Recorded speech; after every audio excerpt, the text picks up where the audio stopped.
said.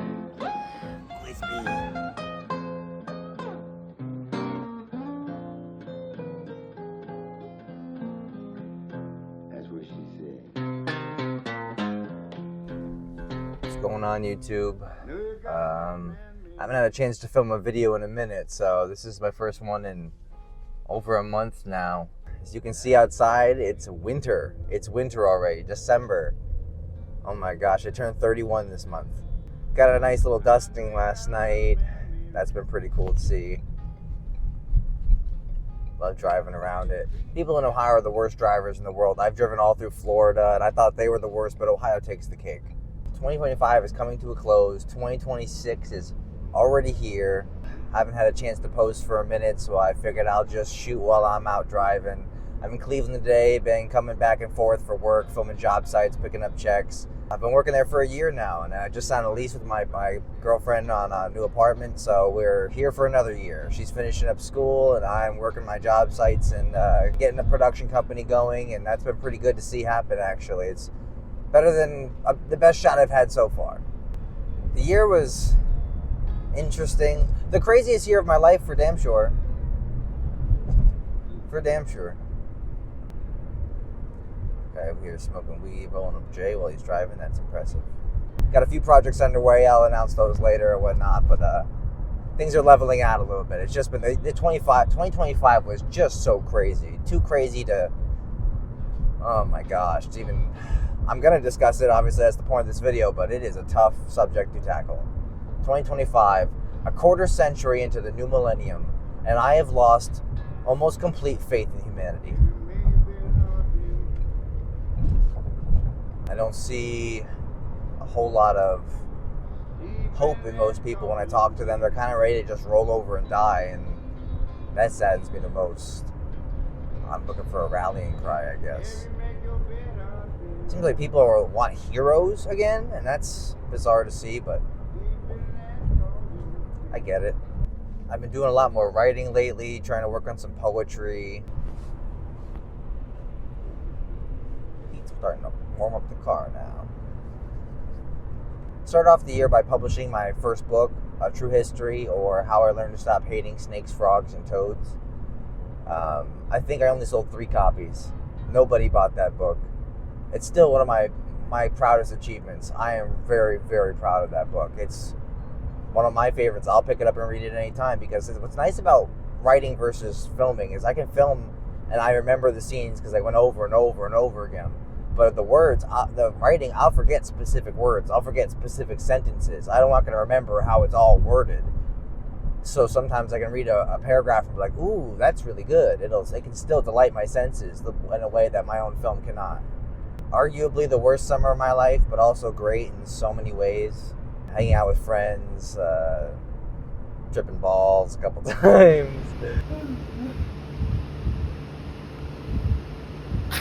This stuff's got me like jittery as fuck. Holy shit. Working on new projects and stuff. I finished Death Row finally, and that one we flew the whole crew down to Florida, and we filmed on location in Daytona Beach. It was a big production. It's still low budget, but still done really big, and that was very, very fun. Ladies and gentlemen, meet the great Muddy Waters and his band.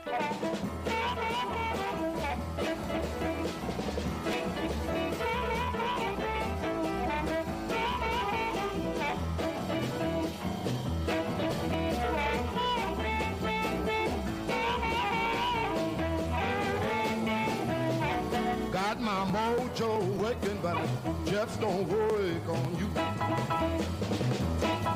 Got my mojo working, but it just don't work on you. I wanna love you so bad till I don't know what to do. I'm going down and lose down to get me a mojo. Yeah. Pretty much best filmmaker ever. And I did put out I put out a couple documentaries. That first one got over 24,000 views. The second one only got like 500 views, and I almost wish I hadn't made it. I'm still proud of it. I'm still glad I made it, but man, it stirred up some controversy. Got me people were angry about that for sure, and I got a lot of pushback for something where I could have just kept my mouth shut. But the thing was, they were lying about stuff. They were gonna put someone behind bars and talk about him and stuff, and they were just gonna let that happen. And I just couldn't sit by. I couldn't stand by and let that happen. But I've suffered some consequences for it. Especially this line of work where a lot of it's journalistic, and sometimes I have to ask myself when I should just be quiet. I'm glad I made the video, but would I make it now, knowing what it cost me? I don't know. And then on top of that, there was the Charlie Kirk situation. Now this could split the audience depending on how I react to this. Here's what I'm going to say about the situation. I dislike how almost everyone reacted to it. I dislike almost all the reactions I saw. One, I'm never going to cheer for someone's death. It's not in me. Even when I really don't like the person, it's hard for me to cheer for a death. I cheer for defeats, but death, oh, that's dangerous. So I'm wary about that. Also, Charlie Kirk lived and died by the sword. He said whatever he wanted to say when he wanted to say it, and freedom of speech does not mean freedom from consequence. So that's all. I guess that's all I'm going to say about that. But it made me think especially a lot about what the things I say and the things I do and how people would feel about me. And I don't want anyone dancing on my grave just because of what I think politically. So it made me want to back up for a minute and not make anything for a certain amount of time. So that I just haven't been posting, especially because of that. I wanted time to reflect and see how I felt about it and what it all meant. And especially with reflection, I think that's important. It's important to reflect on a lot of stuff. And I even say earlier this year was the LA wildfires. How many of us have already forgotten and moved on from the LA wildfires? And yet that was, any other time in history would have been big. Would have been a really big deal. At the time, I did write to a friend of mine who lives in LA and got a little write-up from him and stuff to get a little insight as to it, but I don't want it to be reactionary, so I asked him to wait a second, see how he felt, talk to people around the area, and just see as a retrospective of what did it mean in the long run. And Death Row just premiered in Pittsburgh a couple weeks ago at Tales of Terror. That was a lot of fun. Great crowd. We got to come in costume. That was really fun. Me and Paige went dressed as Svengoolie and Elvira, so we were our favorite horror hosts, and that was a lot of fun. A lot of great quality projects. There's some great creatives in the area. Between Pittsburgh and Cleveland, there is a really awesome pool of talent to work with. I can't recommend any of these people enough, that they really do always show up and show out. There's a lot of hungry people in the area, and if you get to know them, if you work with them, you'll see just what I'm talking about. Pittsburgh and Cleveland, those cities really want it bad. They're next up, trust me on that. After all the time I spent time up and down a lot of the country. Pittsburgh and Cleveland. I know that people are going to be like, what are you talking about in that one? But trust me, I'm calling it now. Those are the next big cities because they're hungry. They're hungry. They want it. Which is why I'm working with a lot of people here in Cleveland and Pittsburgh right now on my next project, which is going to be a short film version of Snakes, Frogs, and Toads. We're going to film that in April and try to put that together and put it everywhere we can for a festival circuit. I mean, this one I got a lot of high hopes for. I mean, this is my big project. This is my baby. I've been working on this thing for years, so we got a red camera for it. We just partnered with Creative Theory for that and Mel Hamilton, so that way we can start going with bigger cameras, bigger actors, and really make a huge production out of this thing and go big. That's what I really want to do, is make something big. I want to know that you get the feeling, that you get it down in your soul. Da, da, da, da, da, da, da. I want to know that you get the feeling. Da, da, da, da, da, da, da, da, and let the feeling grow. Da, da, da, da, da, da, da, da. So I'm down here in the basement now, kind of trying to find a place for everything. This right here is a painting that was given to my father for marriage counseling that he did. He didn't charge for his services, so as a thank you, a customer painted this, and I think it's pretty damn great. It's called Summer Elegance. I'm pretty much all moved in now, getting all my stuff situated. I'm gonna clean the wall a little bit, get my art put up and all that, get the whole I'm getting the basement set up as a creative studio, kind of. We got a painting section over there, some storage. I'm going to set up my green screen and blackout screen and start making some stuff. I'd like to get, for 2026, I've got some big projects coming up, and I need some more space, and this is hopefully going to work perfect. Fall flew right by. Luckily, I did finish up a lot of the projects I had going. Repainted the doors outside, relaxing, and saw some friends, took a couple trips, ended up actually having a pretty great fall. Humpty Dumpty actually had a pretty great fall, I'll tell you that.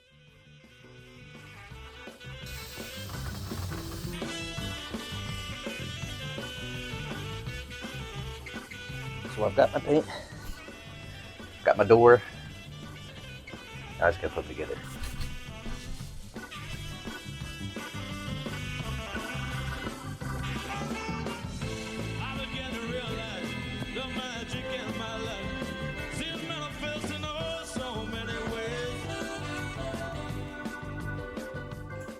Maybe going on lots of dates and driving around, eating good food, collecting art, doing a little bit of sports betting, but it's fake. It's so rigged nowadays. Oh, it's so rigged. It's infuriating. But I'm not gonna make a video about that because, god damn it, I'll have a whole rant. I'll make a whole rant. Got a lot of stuff I'm trying to put up here. Some film festival badges. I gotta find a place for that. Some of these are film cells. I collect film cells from stuff. This is the Beatles live. I have one upstairs from Army of Darkness too. That's one of my favorites. Organizing everything, testing out the lights in here. Everything looks pretty great. But spending a lot more time reading. I've got my Van Goghs. I love looking through this. Where's this puppy? Where is this? This right here. This is my favorite. Skull of a skeleton with burning cigarette. This right here. This is one of my most prized possessions. This is a second draft of Fight Club by Jim Uels. This is an original script from the table, not the final script. So this is not the same as the movie. And I like watching the movie and following along and seeing how many changes were made from the second draft to the final draft. That's a fun one. This right here is a book of the art of Marcel Blatters. This is... He makes a lot of... He originally was a poet, but he decided he wanted to create poetry you could look at, feel, see. It's interactive poetry. It's very, very beautiful stuff. But interestingly enough, mostly made out of muscles. A lot of muscles. Muscle-based art a lot of times. This has been a recent favorite of mine. Breakfast of Champions by Kurt Vonnegut. A little Van Gogh bookmark. How cute is that? Dwayne Hoover sat in the used Plymouth Fury in his own vacant lot for an hour, listening to West Virginia. He was told about health insurance for pennies a day, about how to get better performance for his car. All this was stored away in Dwayne's memory, in case he should need it later on. He had all kinds of stuff in there. And so on. Notes of a Native Son by James Baldwin. His notes on the story Native Son, if you haven't read that already, you should check out that. It's about a character named Big, his anger with the white man. Look it up. It's worth the read. He says some great stuff in here. There's a really great quote from Baldwin about ruling hell or serving heaven. You either rule hell or serve heaven. Take it as you will. It's fun to chew on. It's a good one. I've been working on a new gonzo essay. It's about a character called the Crab. They're a journalist. It's obviously very much based off myself, but it's my own experiences turned up a notch. Told through a gonzo lens. It's a series of essays about the dystopian American dream. That's going to come out next year. I hope you guys really enjoy that. It's been a lot of fun to write. We drove back down to Florida for our anniversary, actually, back in August. I ended up filming that. I've been working on a video for it, a little mini documentary, but it's taken a long, long time. I'll hopefully put that out soon, but no promises on anything. I'm doing things at my own pace, and that is slow. Had a really great Halloween, ended up spending time with friends. Went to a basement show, did a little filming for that. That was really fun. Hey, oh, let's go! Hey, oh, let's go! Hey, oh, let's go! Hey, oh, let's go!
Lately I've been working on this video, and we just went to a Christmas party in downtown Cleveland, filming for a work event.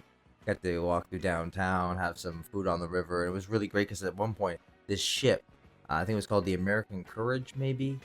There's this ship came through the river, displacing all the birds that were in the river, and then hundreds, if not thousands of birds went up in the air and started swarming around. And the ship had these big spotlights that were moving around and casting bird shadows on everything. It was one of the most cinematic experiences of my life. Really, really incredible looking.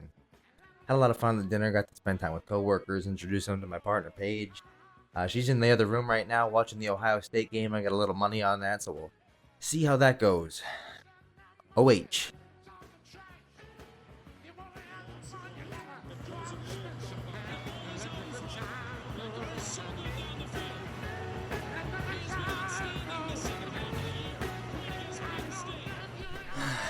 Well, I lost a bit of money on that game last night.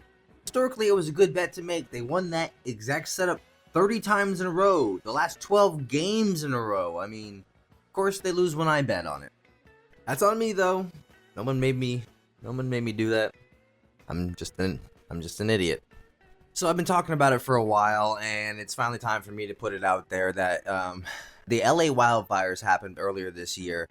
And I had a friend of mine that lives in LA do a little write-up on it afterwards for a reflective. I'm going to include it in this video because I think it's finally time to say it. This video is kind of encompassing the events of the whole year. What's crazy is I thought 2020 was the craziest year of my life and it would never get crazier. That it was undoubtedly going to be the craziest year of my life. And somehow 2025 is hot in competition. I'd say potentially the worst year of my life. But also one of the best. I met my partner. We've moved in together. It's been a really, really incredible year.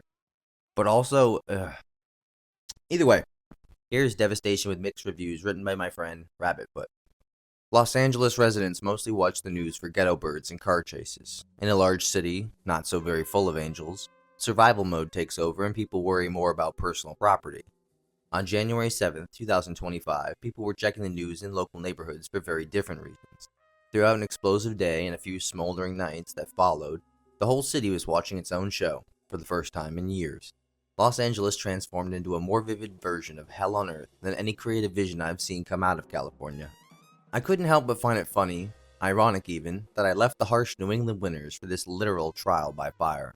My thoughts on the many meanings dance around with playful uncertainty, as thoughts and flames tend to do. I live adjacent to Paradise, so my neighborhood was, I guess we'll say luckily, nestled between two black smokestacks. One was pouring from the affluent coast near Malibu, just north of the more densely populated Santa Monica, west of my place. The other exhaust pipe of destruction funneled down from the mountains into East LA, communities of Pasadena and Altadena. Mother Nature's wrath couldn't have punished more different neighborhoods. And this became nearly biblical in proportion as the locals rushed to help others, or form opinions. This was one time when it paid to live in the valley. I've served tables and chauffeured limousines in both affected parts of town. Most LA people stick primarily to their own corners of convenience, but I've gotten to be a bit of a gypsy. And even if that's just a nice way of saying situationally homeless, it still brings another Old West quote to mind. Freedom's just another word for nothing left to lose. I find myself relating to this song on another level years after I first heard it. Yeah, I've lost love. So what? Who hasn't? Yeah, I left most of my possessions behind and started a new life. Also, not anything all that new. Here I am, another vague vagabond, tending bar on the weekends to make measly money in order to afford an apartment, listening to locals argue about which side of town deserved to burn. They wonder who will be able to rebuild with more ease. It makes me realize I might have too much to lose myself, once again. And I don't even know which side I'm on anymore. Parts of me sees rent prices on the West Side Hills drop like flies in the aftermath of fire and think little old me will finally find the good life. It's just a little closer to the coast. The other half of me is worried about anyone I know in the area, and humanity in general. There doesn't seem to be any second half for many of my more bitter bar regulars, who are born and raised local Angelinos. They could clearly care less about the West Side woes. They can already afford to build back without any help. They're never here anyways. The rest of us can't live in another out-of-state house somewhere. Should have known better than building there in the first place. They shouldn't be so stupid. Even in the face of a fire, I struggle to handle the heat of such incendiary comments. Warm climate. Cold local. This class divide will have to negotiate with nature. Maybe the rich will upgrade social safety nets and infrastructure that could have provided for the Commonwealth in a situation like this. Or Maybe they'll all end up living on Mars in fireproof adobes, leaving the less lucky to char, broil, and bake on whatever's left of Earth when they're done with it. Maybe this fire will force us to reassess and reform our very flammable roots. If not, these same wildfires will continue to reach for the despairingly high treetops. It's up to us living on the forest floor to create a symbiotic system. Since insurance companies no longer cover trouble in paradise, the best place to start is by asking the right questions. What caused this on a larger scale? And what will it all cause on that same large scale? Ask the fire and find out what it tells you about yourself. I thought that was very well written. It tells me a lot, and especially after the year's all over, looking back, it does perfectly encapsulate the whole city. Wildfire affecting both the rich and the poor communities, and both rushing to form not help, but opinions. It actually, to me, does perfectly encapsulate the whole year. In 2025, it was a wildfire where people rushed to either help or form opinions. We had a really great Thanksgiving, too, over at my brother's house. Had some fun, played video games, did a little jamming. It's always great to spend time with family and friends. Who doesn't love that? I'm hoping to remaster Talisman, but that's going to take a little bit of time. Hopefully I can do that by the end of this month and put that out as my next short film on here. I've already had its festival circuit. Ended up winning 16 international awards, actually. It stars Academy Award and Golden Globe nominee Eric Roberts as Khanda, who is an ancient wizard that's battling gods that have returned after a 1,000-year type war. At each line, where do you want to start? On the Trouble-y line? You wanted to work that last paragraph you said. Okay, great. Let's go for it. Okay. Stand by for your action. Talisman, Khanda, action. The zenith is nearly complete. We will make our exodus only when all else fails. You must reach the drowning reefs and find Boehm. Thank you so much. This is quite a show. Say goodnight. Good night. Mostly I'm staying focused on myself, my relationship, and my creative output, trying to stay positive because things are increasingly negative. Everything is stacked against you, everything's designed for you to fail these days, and that's been very hard for me to accept. It's not the melting pot I was promised.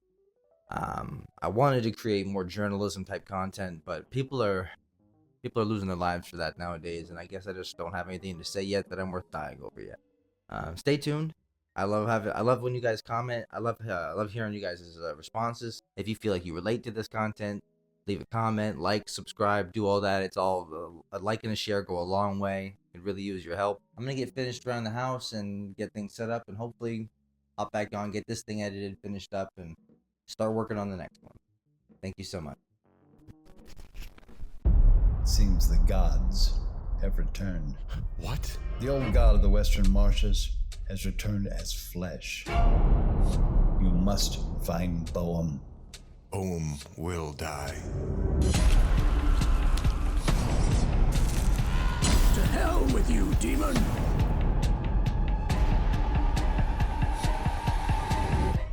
Do you wish to kill me? Yes.